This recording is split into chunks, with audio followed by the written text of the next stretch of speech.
ৰাতি 12:30 আহিছিলে। আহি পাকঘৰৰ বেৰা ভাঙি আৰু মানে ৱালো ভাঙিছে, ফাটিছে আৰু খাদ্য যিখিনি আছিলে গোটেইখিনি টানি আজৰি লৈ আহিলে।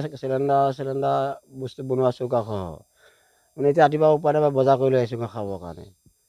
আৰু আগফালে ধান আছিলে 1.5 মোনমান কঠীয়া ধান, সেইকেইটা ধৰক খালে। আমি একো কোৱা নাই আৰু তেখেতক। তাৰপিছত আৰু লাহে লাহে ওলাই গ'ল বাৰু। বেয়া হোৱা ভাঙিল, বস্তু বাহিনী লৈ আহিল, তেনেকৈ পৰি আছে। যিখিনি বজাৰ কৰি আনিছোঁ ৰাতিপুৱা খাবৰ কাৰণেতো নায়েই ৰাতি। হয়, আমাৰ এই ৰহা সমষ্টিৰ দক্ষিণ জাগিয়াল হাতীমৰাৰ বিলৰ আশে পাশে যিবিলাক ঘৰ আছে, হাতীয়ে সদায় আহি হাহাকাৰ কৰি আছে। ঘৰ দুৱাৰ ভাঙিছে, ধান চাউল খাইছে আৰু গছৰ পুলিকে আদি কৰি মানে কল বন নষ্ট কৰিছে। মানুহৰ ৰাতি টোপনি হাৰাশাস্তি হৈছে। গতিকে আমি ফৰেষ্টৰ এদিন আহিছিলে, আহিয়ে তেওঁলোকে আধা ঘণ্টামান থাকিয়ে গুচি গ'লগৈ। কিন্তু কালিও হাতী আহিছে, আহি পেলাই আমাৰ এই জোনটি বাপৰ গৃহত আহি ঘৰ দুৱাৰ ভাঙি চিলিণ্ডাৰ দলিয়াই কৰি ঘৰৰ পোচ চোচ ভাঙিছে, ঘৰৰ ৱাল ভাঙিছে।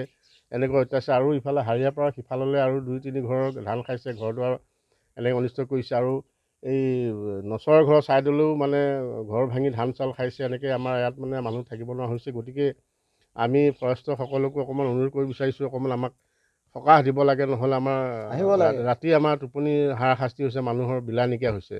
এইখিনিকে আমি কৈছোঁ আৰু।